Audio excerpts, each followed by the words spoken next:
La agresión contra Venezuela continúa. El golpe de Estado denunciado por el presidente Nicolás Maduro se mantiene en desarrollo con la participación no solamente de actores nacionales, sino también internacionales que están siendo liderizados por Estados Unidos. ¿Cuál es la evaluación que se puede hacer de esta arremetida contra nuestro país que ha tomado un nuevo empuje a partir de la autoproclamación de Juan Guaidó el pasado 23 de enero? Pues bien, en esta oportunidad, en 360, tenemos un invitado de excepción. Me refiero al eurodiputado Javier Couso, que a esta hora se une al equipo de 360. Bienvenido. Muchas gracias por invitarme de nuevo.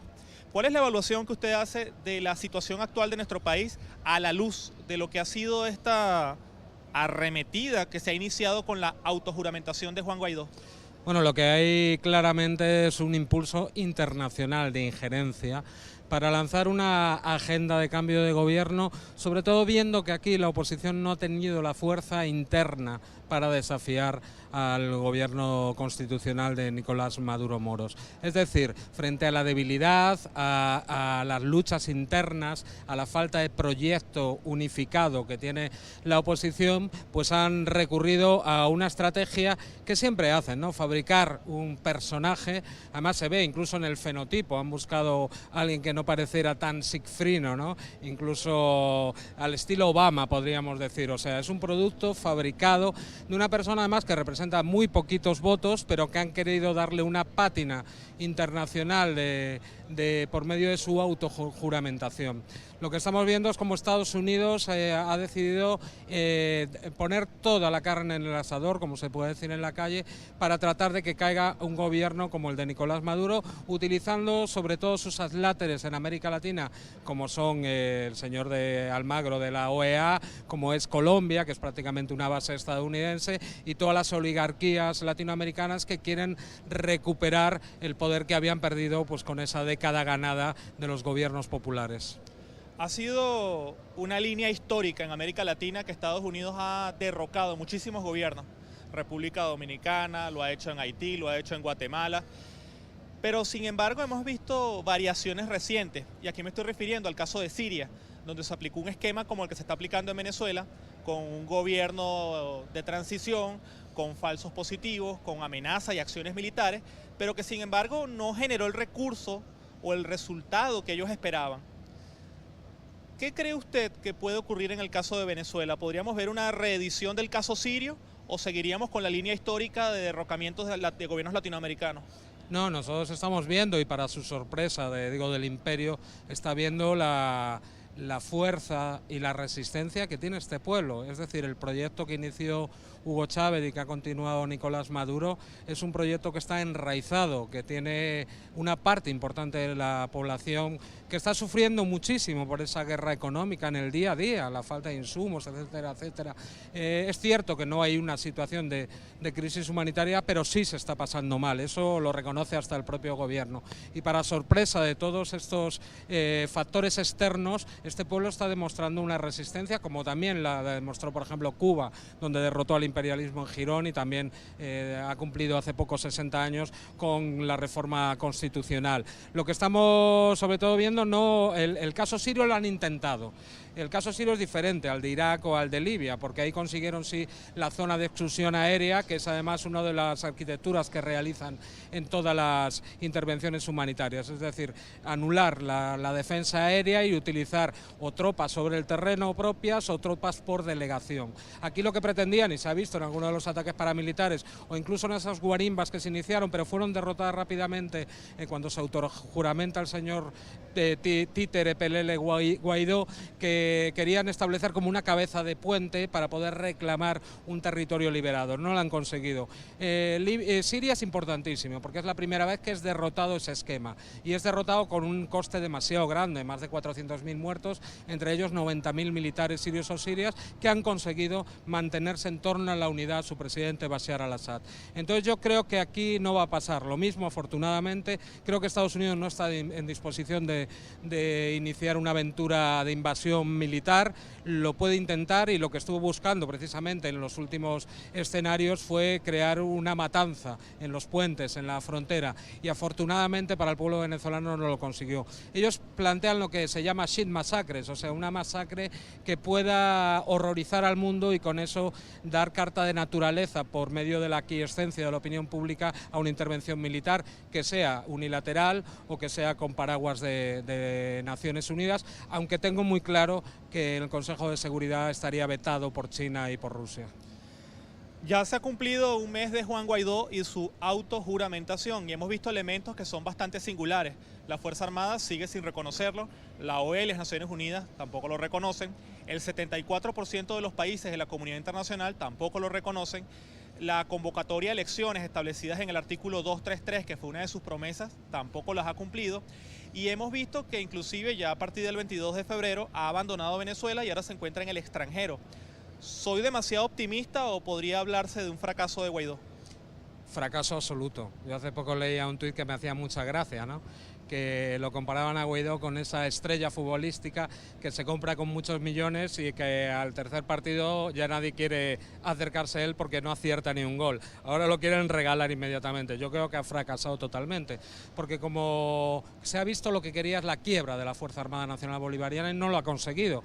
También quería la quiebra del control territorial del gobierno constitucional por medio de haber roto esas fronteras con Colombia o con Brasil. No lo consiguió. El Estado sigue manteniendo el control territorial. ¿Y qué le espera ahora? Pues huir. Ha ido a Colombia, y además utilizando algo que es gravísimo, a la Fuerza Aérea colombiana, es decir, está bien claro que es una persona que se reclama venezolana, pero está colaborando con poderes externos, con países opositores a una nación soberana, lo cual está catalogado en todos los códigos penales del mundo, incluido el de mi país, en España, como un elemento de traición, con muchos años de cárcel, entre 20 y 30 años en el caso de mi país, y solo le queda la salida internacional. Pero yo creo que él tiene asumido que ha sido derrotado por el presidente, por el gobierno, por el pueblo y por la Fuerza Armada Nacional Bolivariana.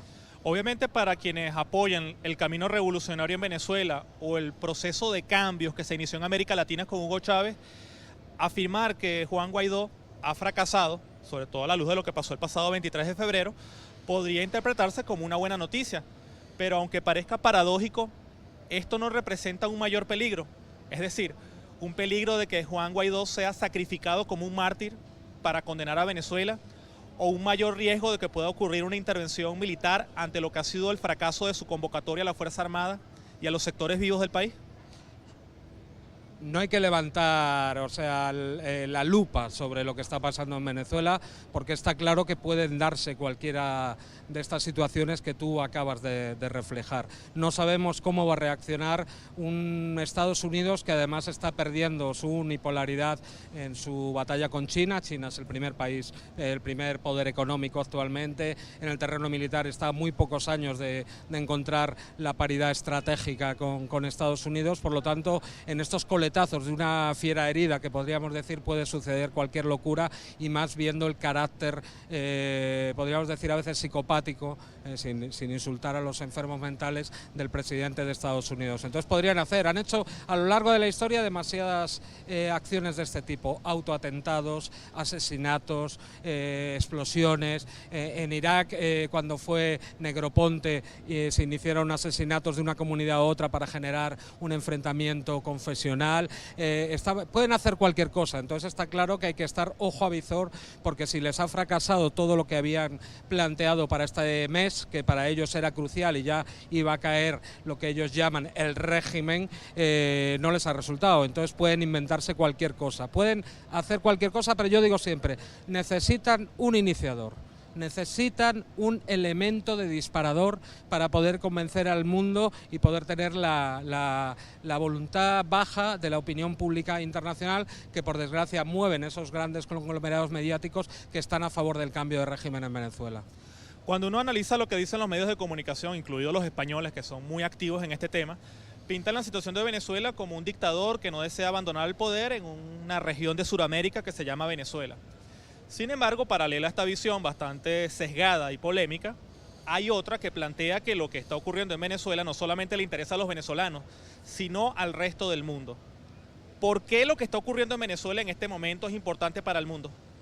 Bueno, en primer lugar porque hay una amenaza militar y hemos visto en los últimos 20 años, 30 años, intervenciones nefastas militares que han causado millones y millones de muertos, y todo en base a mentiras, y es exactamente lo mismo que en Irak, lo mismo que en Libia, lo mismo que en Siria, lo mismo que en la República Federal Yugoslava, es decir, todas esas mentiras de cara a la guerra, para recomponer situaciones geopolíticas. En el caso de Yugoslavia, destrozar un proyecto que era una oposición clara a lo que era la Unión Europea y reunificar Alemania. En el caso de Oriente Medio, el control de los recursos naturales y la protección de Israel y de Arabia Saudí. Y en América Latina lo mismo, reúne Venezuela dos componentes, sus reservas en hidrocarburos, en oro, en diamantes, en minerales necesarios para la alta tecnología, pero también un proyecto de integración regional que es opuesto y derrotó a los tratados de libre comercio, que es los tratados que querían imponer, que no son de integración sino de desintegración en aras al poder. Por lo tanto, eso es lo que se quiere cambiar aquí, y por eso es tan importante, no solo para Latinoamérica sino para el mundo, porque Venezuela, con Petrocaribe, con el ALBA, ha demostrado con otros países que se puede funcionar de diferente manera esos tratados de libre comercio que ponen a las finanzas por encima de los estados. Es decir, hay un intento no solo de controlar las riquezas de Venezuela, sino de partir el espinazo a un modo de hacer política y de crear país diferente al que no tenía acostumbrado la oligarquía, que es subalterna de Estados Unidos. Si Juan Guaidó fracasó y una invasión militar es muy costosa para Estados Unidos, ¿cuáles serían las opciones? ¿Una situación de bloqueo económica como la que ha vivido Cuba por más de 50 años o una rendición manifiesta de Estados Unidos como ocurrió en Siria? ¿Cuál cree usted que podrían ser las segundas, las terceras o las cuartas opciones en el caso de Venezuela, a la luz del fracaso de Guaidó y a la luz de la imposibilidad de una intervención militar? Yo creo que van a seguir apostando por el bloqueo y por la agresión económica, sobre todo Estados Unidos, después de además Bretton Woods, etcétera, etcétera, tiene el control de todos los mecanismos financieros. Por medio de los BRICS hubo algunos mecanismos que se intentaron, de unos bancos que pudieran competir con lo que es el Banco Mundial o el Fondo Monetario Internacional. También por parte de China y de Rusia se está intentando que no exista un sistema SWIFT, que es el que intercambia los intercambios financieros, o que haya también una cesta diversificada para comerciar que no dependa del dólar, pero aún estamos lejos de haber podido quitar ese control casi hegemónico que tiene Estados Unidos. Entonces la guerra económica va a ser durísima, y además no veo ningún cambio en torno a si Trump pierde las próximas elecciones, porque los demócratas tienen la misma postura, excepto algunos reductos de que están empezando a salir, sobre todo esos candidatos jóvenes, ¿no?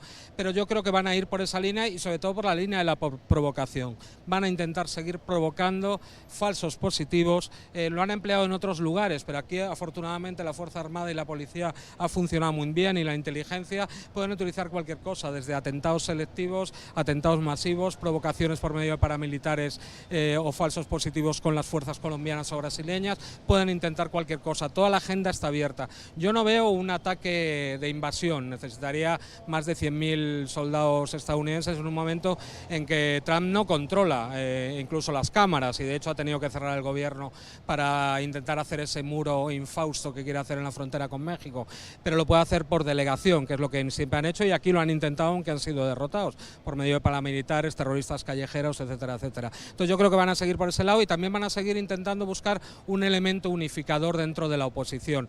Pero lo que está claro y lo que parece, y eso es tremendo, ¿no? Parece que la oposición ha abandonado la carrera electoral porque no tiene capacidad de ganarle, ¿no? Yo estuve de acompañante electoral en mayo y me reuní con dos comandos de campaña de los presidenciables que se presentaban contra Nicolás Maduro, y pudieron hacer su campaña, no me dijeron nada, algunas críticas pequeñas que hay en cualquier país, y no consiguieron vencer en el peor momento que está viviendo Venezuela, 6 millones y pico de votos para Maduro. Han abandonado esa línea, y eso es malo para Venezuela, es malo para el mundo, porque abandonan la vía democrática y se van a los cambios de gobierno violentos, que es lo único que saben hacer, parece ser.